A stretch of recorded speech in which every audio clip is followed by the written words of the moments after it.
100 മുസ്ലിങ്ങൾക്ക് വിജയിക്കാൻ മാത്രം ചാൻസ് ഉള്ള പോരാട്ടമായിരുന്നു ഏത്? ഉഹദ്. അതിൽ മുസ്ലിങ്ങൾക്ക് പരീക്ഷണങ്ങൾ നേരിടേണ്ടി വന്നു. 100 മുസ്ലിങ്ങൾക്ക് പരാജയപ്പെടാൻ മാത്രം സാധ്യതയുള്ളതായ പോരാട്ടമായിരുന്നു ഖന്ദഖ്. അതിൽ മുസ്ലിങ്ങൾക്ക് മഹാവിജയവും അള്ളാഹുവിന്റെ ഭാഗത്തിൽ നിന്നിട്ട് മഹാസഹായവും ഇറങ്ങി. അള്ളാഹ് തന്നെ ഖുർആനിൽ സൂറത്തുൽ അഹ്സാബിലാണെന്നാണ് എന്റെ ഓർമ്മ. ഉദ്കുറൂ നിഅമത്തല്ലാഹി അലൈക്കും ഇദ് കുൻതും ഇദ് ജാഅതുകും ജുനൂദുൻ അല്ലേ اذكروا نعمة الله عليكم إذ جاءتكم جنود فأرسلنا عليهم ريحا وجنودا لم تروها وكان الله بما تعملون بصيرا إذ جاءوكم من فوقكم ومن أسفل منكم وإذ زاغت الأبصار وبلغت القلوب الحناجر وتظنون بالله الظنونا هنالك ابتلي المؤمنون أنا اللي وزلزلوا زلزالا شديدا. ഇത് സൂറത്ത് അൽ അഹ്സാബ്, മുന്നണി എന്നാണ് സൂറത്തിന്റെ പേര് തന്നെ. നമ്മളിപ്പോൾ യുദ്ധം പറയല്ല. ആ പോരാട്ടത്തിൽ മുസ്ലിങ്ങൾക്ക് വിജയിക്കാനുള്ളതായ ഒരു ചാൻസുമില്ല. കാരണം ശത്രുക്കൾ മദീനയെ കീഴടക്കാൻ മാത്രമുള്ള എല്ലാ കഴിവോടെ, എല്ലാ സാമഗ്രികളോടെ, എല്ലാ ഒരുക്കത്തോടെ മദീന വളഞ്ഞു. മദീനയിൽ ഈത്തപ്പഴം വളഞ്ഞു കൊണ്ടുവരുന്നതായ സന്ദർഭമാണ്, വിളഞ്ഞു കൊണ്ടുവരുന്ന സന്ദർഭമാണ്. നമ്മുടെ ഭാഷയിൽ പറയുകയാണെങ്കിൽ പത്തായത്തിൽ നെല്ലില്ലാത്ത സമയമാണ്, സാമ്പത്തിക ശേഷിയില്ലാത്ത സമയമാണ്. വളരെ പ്രയാസപ്പെട്ടുകൊണ്ട് സഹാബാക്കളും റസൂലും കൂടി മദീനയിലുള്ള സ്വർഗത്തോപ്പിന്റെ പരിസരത്തിൽ യോഗം കൂടിയിട്ട് എന്ത് വേണം, ഏത് രൂപത്തിലാണ് നാം അവരോട് പ്രതിരോധിക്കേണ്ടത്, എതിർക്കേണ്ടതല്ല, മത്സരിക്കേണ്ടതല്ല, യുദ്ധം ചെയ്യേണ്ടതല്ല, അതിനുള്ള കഴിവില്ല. മറിച്ച് പ്രതിരോധിക്കേണ്ടത് എങ്ങനെയാണ് എന്ന രൂപത്തിൽ ചിന്തിക്കാൻ ആരംഭിച്ചു.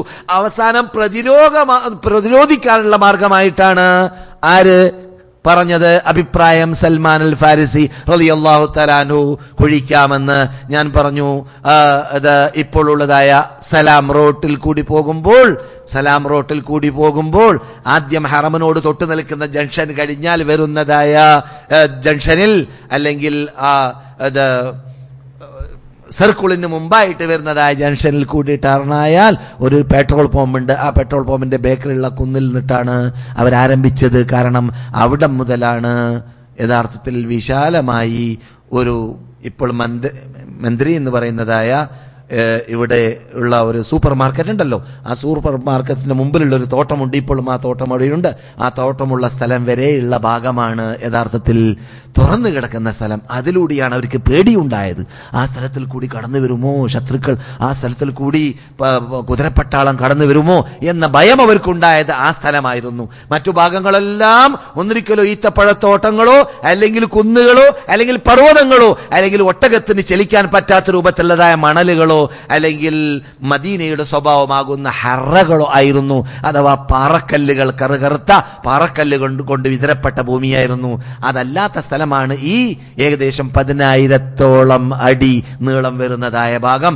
ദുആബ് കുന്ന് ടച്ച് ചെയ്തുകൊണ്ട് എന്ന് ഞാൻ പറഞ്ഞിട്ടുണ്ട്. ചരിത്രം പറയുമ്പോൾ അതേതാണ്? സുഹൈബി എന്ന പേരിൽ അറിയപ്പെടുന്ന പെട്രോൾ പമ്പ് ഉണ്ടല്ലോ, സുൽത്താന റോട്ടിൽ നിന്നിട്ട് ആരംഭിക്കുമ്പോൾ റൈറ്റ് സൈഡിൽ കിട്ടുന്ന, അത് കഴിഞ്ഞ ഉടനെ തന്നെ ആ പെട്രോൾ പമ്പിന്റെ ബേക്കിലുള്ള കുന്ന്, ആ കുന്ന് വരെ ടച്ച് ചെയ്തിട്ടാണ് ഇത് കിടങ്ങു കുഴിച്ചിരുന്നത്. ആ സംഭവം നാം കേൾക്കുമ്പോൾ തന്നെ നമുക്ക് തോന്നുന്നുണ്ട് വിജയിക്കാനൊരു സാധ്യതയുമില്ല. 10,000-ഓളം പേരാണ് സേന. അവരുടെ കൂടെ സർവ്വ സാമഗ്രികളുണ്ട്. മുസ്ലിങ്ങളുടെ കൂടെ ആയുധങ്ങളില്ല എന്ന് മാത്രമല്ല, നബി അടക്കമുള്ള സഹാബാക്കൾ, നബിയും സഹാബാക്കളും ഒന്നിച്ചിട്ട് 3000 പേര് 10,000 അടി കുഴിച്ചതായ കുഴിയല്ലാതെ വേറൊരു പ്രതിരോധ വകുപ്പ് അവരുടെ കൂടെ ഇല്ല. ആ സന്ദർഭത്തിൽ അല്ലാഹു സുബ്ഹാനഹു വ തആല പറയുന്നു, നിങ്ങൾ ചിന്തിക്കണം. എന്ത്? ഇത് ജാഅതുകും ഉദ്കുറൂ നിഅമത്തല്ലാഹി അലൈക്കും, അല്ലാഹ് നിങ്ങൾ അനുഗ്രഹിച്ച അനുഗ്രഹം നിങ്ങൾ ചിന്തിക്കേണ്ടതുണ്ട്. എന്താണ് ആ നിഅമത്ത്? ഉദ്കുറൂ നിഅമത്തല്ലാഹി അലൈക്കും ഇത്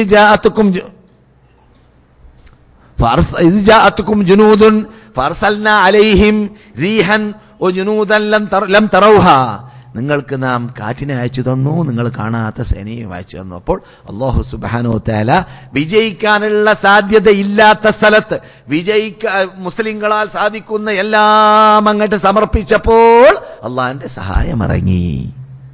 ഇവിടെ വിജയിക്കാനുള്ള സർവ്വസാധ്യതയുള്ളതോടുകൂടി തന്നെ കമാൻഡറുടെ നേതൃത്വത്തിന്റെ കൽപ്പന അല്പസമയത്തേക്ക് മുസ്ലിങ്ങൾ പാലിക്കാതിരുന്നപ്പോൾ പരീക്ഷണം ഇറങ്ങുകയും ചെയ്തു. അതാണ് പരസ്പര വിരുദ്ധമായ ഈ രണ്ട് സംഭവങ്ങൾ നടക്കുന്നതായ സന്ദർഭത്തിൽ നേതൃത്വം വഹിക്കുന്നത്, ശത്രുക്കളുടെ നേതൃത്വം ആരുടെ കയ്യിലായിരുന്നു? അബൂ സുഫിയാന്റെ കയ്യിലായിരുന്നു എന്നതാണ് പറഞ്ഞു വന്നത്. അവിടെ അബൂ സുഫിയാൻ ഓടി. എവിടെ? ഖന്തഖിൽ അബൂ സുഫിയാൻ ഓടി. അള്ളാഹു കാറ്റ്, ചുഴലിക്കാറ്റ് അയച്ചു. ഭക്ഷണം നഷ്ടപ്പെട്ടു.